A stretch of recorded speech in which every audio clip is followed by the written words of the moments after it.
Yeah, 111. Sweet. How was the rest of y'all's trip? It was pleasant. Yeah, had a good Yeah, trip. You know how it is when you get done with the vacation, you kind of I saw that. need to regroup a little bit. Yeah, What'd you say you saw? You cut out a little bit. I said I saw the fishing picture. Look cool. Yeah, we had a lot of fun doing that. That's good. So, hey folks, hi Karen. So, I can't see how many people are on today. I'm not sure why.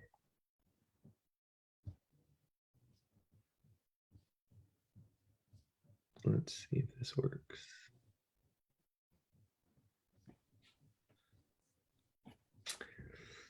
Hey, Adam and Katie. So, oh, thanks, Laura. 7. Good.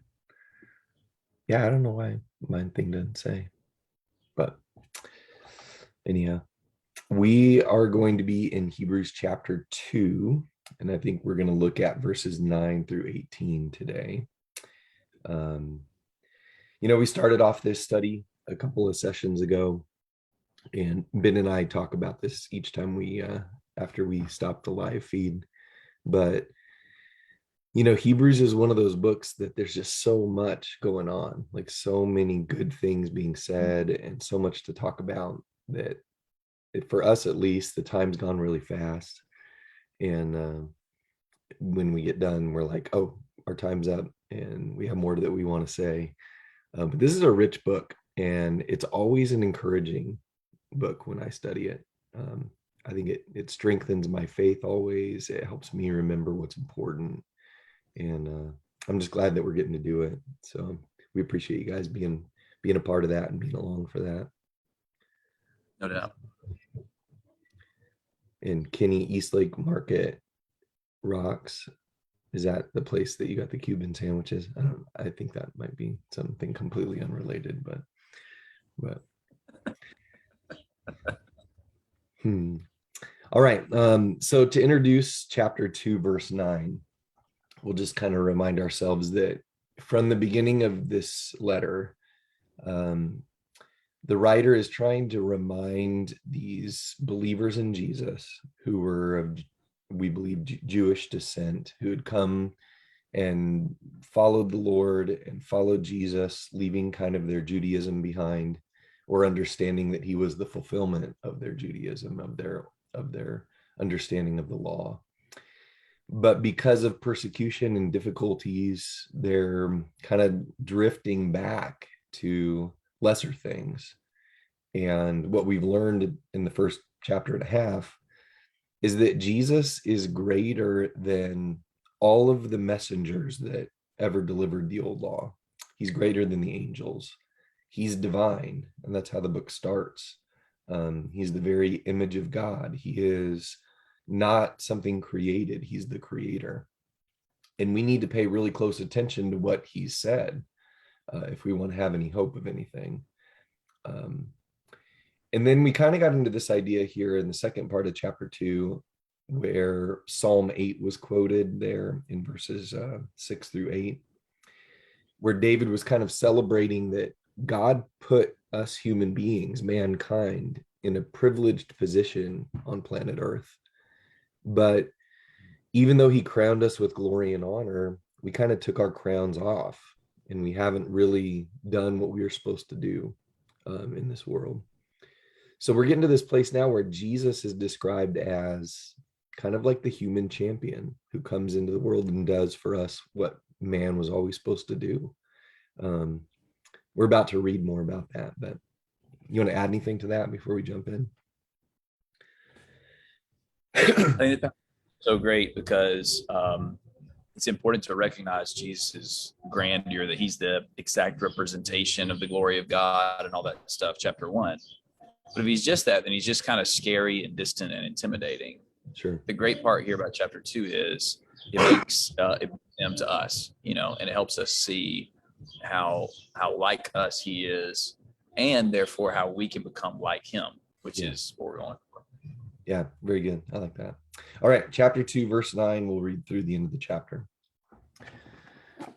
But we do see him who was made for a little while lower than the angels, namely Jesus, because of the suffering of death, crowned with glory and honor, so that by the grace of God he might taste death for everyone. For it was fitting for him, for whom are all things, and through whom are all things, in bringing many sons to glory, to perfect the author of their salvation through sufferings. For both he who sanctifies and those who are sanctified are all from one Father, for which reason he is not ashamed to call them brethren, saying, I will proclaim your name to my brethren. In the midst of the congregation, I will sing your praise. And again, I will put my trust in him. And again, behold, I am the children whom God has given me. Therefore, since the children share in flesh and blood, he himself likewise also partook of the same, that through death he might render powerless him who had the power of death, that is the devil, and might free those who through fear of death were subject to slavery all their lives. For assuredly, he does not give help to angels, but he gives help to the descendants of Abraham. Therefore, he had to be made like his brethren in all things, so that he might become a merciful and faithful high priest in things pertaining to God, to make propitiation for the sins of the people. For since he himself was tempted in that which he has suffered, he is able to come to the aid of those who are tempted. First line in verse 10 is such a trip just by itself to me. Mm-hmm. It was fitting for him. And it's following up all this stuff about Jesus descending to our level, to be made a little lower than the angels, to experience suffering, to go through death. Of course, verse 9 uses all this majestic language, crowned with glory and honor, and all that stuff. But still, whenever you think about the message of verse 9, that Jesus gave up so much to become one of us, that first line in verse 10 barely even makes sense. It wasn't fitting for him. He didn't deserve that. He shouldn't have done that. But then when you read the rest of the verse, it really hits and it sets up this whole section in an amazing way. See, it was fitting for Jesus to be crowned with glory and honor through the suffering of death, so that by the grace of God, he may taste death for everyone. And the reason why that was fitting for him to do that was because the goal that God had and that Jesus and the Son and the Father had together was to bring many of us to share in their glory. That's why it was fitting for him to share in our dishonor and our lowliness and our shame and the suffering of death and all that stuff. It was fitting because the language you used earlier, he had to do that in order to become our champion. I know this is like a way throwback and it's a pathetic illustration, but with that, I think about you remember the movie Gladiator with Russell Crowe, where he's like this important, like he's basically getting set up to be Caesar at the beginning of the movie, and then he becomes a slave. But when he's in the arena with the other gladiators, he uses all his brilliance and the glory of his past. Now, as he's one of these people suffering with them, he rallies them and leads them to this great victory and all that kind of stuff. And I mean, I think it's a very tiny, tiny image of what Jesus did. And that's why that first line in verse 10, when I first read it, I'm like, no. It wasn't fitting at all for him to do all this stuff. But it was because of what he was trying to accomplish, what he has been trying to accomplish he shared our lowliness so that we could share his glory. That's an incredible thought to me. Yeah, absolutely. I've wondered when the Hebrew writer uses that phrase, it was fitting for him, if he's saying, it was fitting for him to go through all the things that he went through, or if he's saying sort of on the bigger picture level, it was fitting for him to bring many sons to glory. Like, you know what I mean? Like, so I picture it sort of like this. God originally made us with his glory. He crowned us with glory and honor from the beginning. We were made in the image of God. In the image of God, he created us, male and female, he created us. Like, originally, what God did is he gave us glory. and he made us to live with him and to be his children. So who is it fitting for to bring everybody back to that place when we've messed it up? You know, would it be fitting for some one of us to rise from the ashes and sort of do it? Or would it be fitting for the original creator to recreate us, or the original glory giver to bring us to glory? Now, I do think that part of what's being said, like you said, is it was fitting for him to have to go through all of that to pull us up from where we were. Like he had to descend and go through it and walk in our shoes and become one of us to bring us back. But I've often wondered if like the idea of what's fitting about it is he's the original glory giver in the first place, you know? So it's fitting for him to bring us back to that place. Yeah. So the fittingness you're suggesting is more about who's doing it, not how it was done. Yeah, that's sort of how I've read it. But you can't separate the two. You know what I mean? Like, because I think that's the argument here is in order for him to get it done, he had to be made like us. He had to be perfected. That's even part of the verse through suffering. There just simply wasn't any other way for it to be done. You know? Yeah. Well, and that's like verse 9, and then starting in verse 14 is the how, right? It's about like the suffering and death and sharing in flesh and blood, blah, blah, blah, all that stuff. But to your point, verses 11, 12, 13 are all about who's doing it. It's he who sanctifies and those who are sanctified are all from one Father. And so he calls them brethren. It really does focus on the special nature of Jesus being the one that brought salvation and restoration, all that stuff. I like that. I haven't thought of that angle, but I think that makes a lot of sense, especially with verses 11, 12, 13. Yeah. Well, and Laura brings up a point too, that the him in verse 10 could be the Father, you know, the idea of perfecting the Son for this purpose too. But again, either way, what I'd go back to is this project of bringing man back to glory, whether it's the Father or the Son or the two of them together in concert, getting it done, goes back to the idea that we were made by them. Like that. I mean, that's kind of what the first 3 verses of chapter 1 said. Yep. He made the world. He made us. He made us in his image, gave us glory. And then, you know, all the New Testament writers were celebrating the fact that we were being renovated and renewed back to the original place God wanted us to be. Yep. But yeah, I mean, parsing that out and dissecting all of that language, we could do that all day long. But going back to the bigger picture, like you said, God had something he wanted to get done with us. And the only way for him to get it done was to have Jesus go through all of this. Yeah.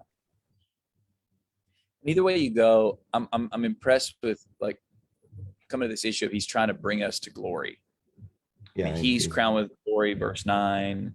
He's bringing many sons to glory, verse 10. I might say, well, what is the glory? And it seems to me that in this text, that the glory of those who are sanctified is there in verse 11. He's not ashamed to call them brethren. That's the glory, is that we share in sonship. We become sons of God right alongside Jesus, the true Son of God. Matter of fact, it talks about him being crowned with glory and honor. The first, scriptural statement about the glory of Jesus in verse 2 is that he's the Son. Again, in verse 5, for which of the angels did God ever say, of chapter 1, verse 5, you are my Son. And then here in chapter 2, Jesus, who God calls his Son, who is the Son of God, Jesus says, these are my brethren. As far as I know there's other passages that talk about us being brethren of Jesus, but as far as I know, this is the only place where we see Jesus use that exact language, although it really echoes what he said about who are my mother, my brothers, and my sisters. But after the cross, I think this is the only place in the epistles where we see that language, but it's really powerful when you think about that notion that whenever we see this one day, he's going to refer to us brothers and sisters, that he already thinks about us that way. That's the glory of God. That's the glory of the gospel that we're being brought to through Jesus, is that we are sons of God, that we're Jesus' brethren. It's awesome. Yeah. I've tried to think about how significant that little phrase is. He's not ashamed to call us brothers. Yeah. Why would that be such a thing, throughout human history? And let's even go back to the ancient world first. Like, most of the world over the centuries has been built on the idea that there were people who were important, and then people who weren't, people who were in charge, and then people who they were in charge of. And, most cultures wouldn't associate with, if you were at the upper levels, you wouldn't associate, you'd be ashamed to be anywhere around or anyone near people, and let alone call them your family or call them brothers. You would never condescend like that. And I think we tend to want to believe that we're different in our culture, but we're not really any different. I mean, I think most of us went through stuff like that, even growing up in the schoolyard or in the neighborhood. There were like the people that you were okay calling your buddies and your pals, but there were the people that you just wouldn't, like there were just people that you wouldn't like lower yourself to the standard of saying like we're family, we're friends, we're brothers. So the fact that the creator of the universe, that God himself dwelt among us and was willing to call us brethren and not be ashamed of it, is such a significant thing to say. And shouldn't that teach us in the church about how we are supposed to be with each other? Like, and again, I don't mean to be too judgmental about this, but I don't think I've ever been to any church where I couldn't see that there was that kind of thing going on, where it was just obvious that there were some people that weren't the ones that people wanted to say, hey, these are our people. Like almost every church I've ever been to, there was a group of people or somebody in there that they were like, yeah, he's not really with us. Like, I know they're around, but like Jesus wasn't like that. Yeah. Or I think somebody like, oh, no. I would always call them my brethren. Right. But the powerful thing of this text is it's not that Jesus is not ashamed to call us brethren, but the text goes on to explain more of what that brotherhood really entailed. It wasn't just something Jesus claimed with his lips. Right. In verse 14, since the children share in flesh and blood, he himself likewise partook of the same. Yeah. Jesus embraced our heritage. He embraced our struggle. He embraced our pain. I mean, however you want to categorize that. In verse 16, he doesn't give help to angels, but he gives help to the descendant of Abraham. So not only does he call us brethren and share in the struggle that we share in, but he offers help to us. He actually helps us whenever we're in trouble. And he's merciful and faithful, verse 17. He comes to the aid of those who are tempted, verse 18. That's a whole nother level of brotherhood. I mean, it's incredible. It would be enough if Jesus would just call us brethren. Right. But then the rest of this text really outlines, and like you're suggesting, really sets a model for us of what brotherhood should really be like, of what the family of God should really look like, that we share in each other's troubles, that we help each other and aid each other in those troubles, that we're there for each other, which is a whole nother level. Right. And not to take the attention off of Jesus here and make it all about us, because the point of this really is all of us were in the same boat here. The fact that Jesus had to be your champion and mine, that he had to be my savior and yours, is the great equalizer. Like, there isn't any one of us that's more powerful than the other to deal with this problem. Yeah. There's certainly those of us that are more powerful in this life to deal with certain problems. Some people have more power monetarily. Some people have more power physically. Some people have more power intellectually. And all of those things can be helpful in our lives. But here's the basis of this text. All of us were completely powerless when it came to being slaves of death. There was nothing that could be done about that. Yep.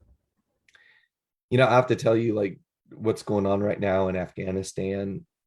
I was thinking about this as I read this earlier. I don't know, us being afraid of death, especially those of us that live here in the United States, I think it's rare that any of us get close to like feeling like we're actually having a near death experience. And, I guess as you get older, you start thinking more about it. But when you live in an unsafe world where death is real and can happen at any time, the fear of death is a very serious thing, you know. And I've kind of wondered about, what's happening over there right now in Kabul, like with the capital being taken. I saw a video this morning of somebody who was reported to be at least somebody associated with like the underground churches over there and Christians in those regions. And it was a kind of a big guy who looked pretty strong. And he was just crying, saying like, please, please pray for these people, like all of them are deleting all of their Western contacts out of their phones because the Taliban basically has said if they find Western contacts on anybody's phone, or if they find out that they're believers, they're not even going to try to convert them. They're just going to kill them. And I kind of got to thinking about, I wonder what our fellow Christians over there are feeling today. Yeah. And I'm sure there's amounts of timidity for all of them. But here's what I have a guess about. They're handling this situation very differently than everybody else. Like, this thing about not being afraid of death anymore, knowing what's coming, knowing the help that we have from the Lord, that there's just the worst that can be done is the taking of our physical life. Yeah. But he's rendered powerless the one who had the real power of death, spiritual death. That's the devil. So what a powerful text this is to think about. Yeah. Yeah. It's incredible. And I like, verses 14 and 15 are these, it's humongous. I mean, it's like cosmic spiritual warfare. The devil has been wrested of his power. Mm-hmm. And now we don't even have to be afraid of death, the great last enemy of human beings. I mean, it's just so big. Mm-hmm. And maybe it's meant to be big also, but verse 17 and 18, it seems to me, takes it down from that really big death and the devil down to daily temptation.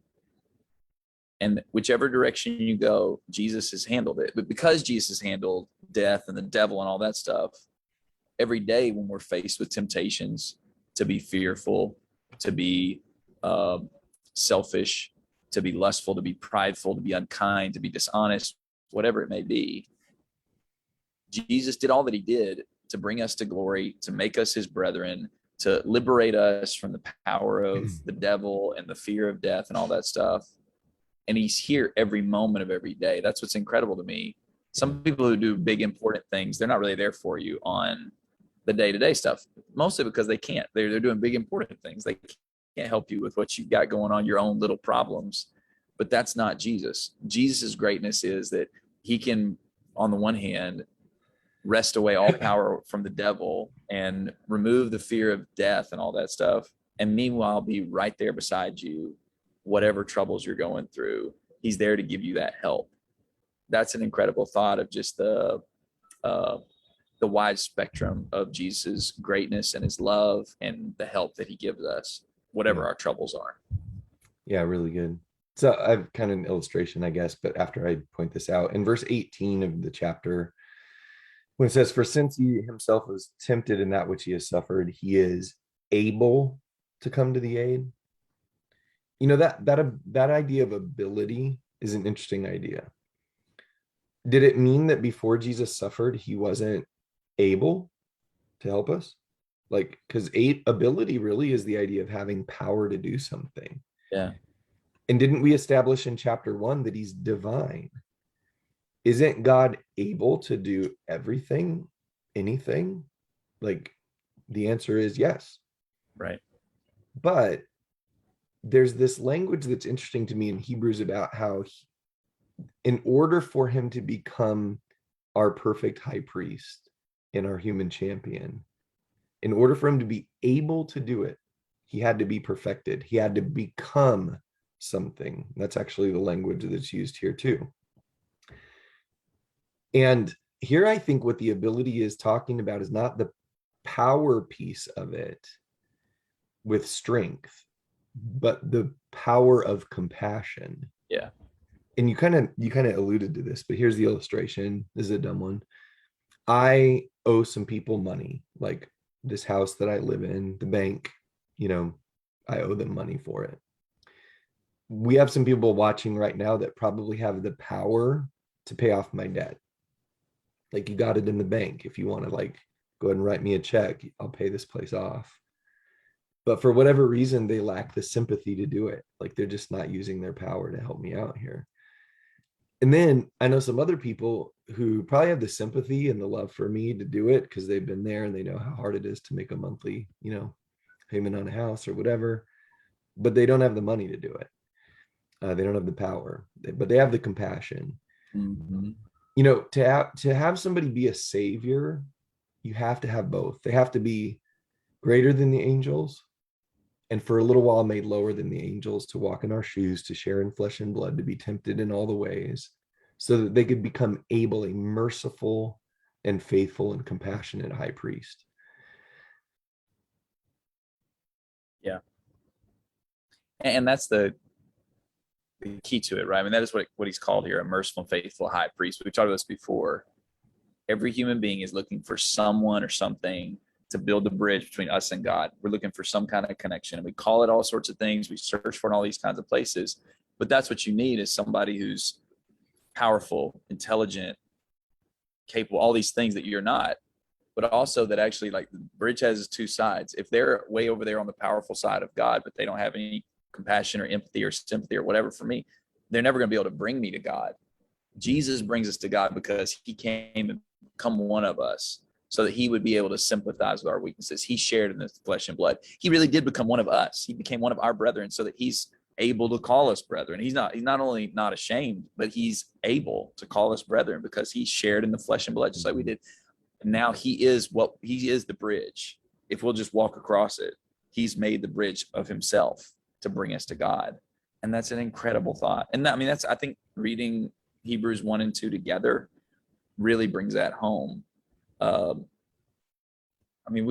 book could end right here, sure, and you'd be in awe of Jesus by itself. And there's a lot more that it's going to say, but I love this section for what it shows about the trustworthiness and the effectiveness of Jesus to bring us to God, if we'll just let him, if we'll follow after him.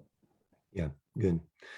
This might be a little bit too nuanced for this right now, but when it does say he's able to come to the aid of those who are tempted, what that says is, hey, people reading this book, the aid that Jesus is going to bring to you right now while you're going through persecution and suffering and difficulty, the aid is not going to be deliverance from that.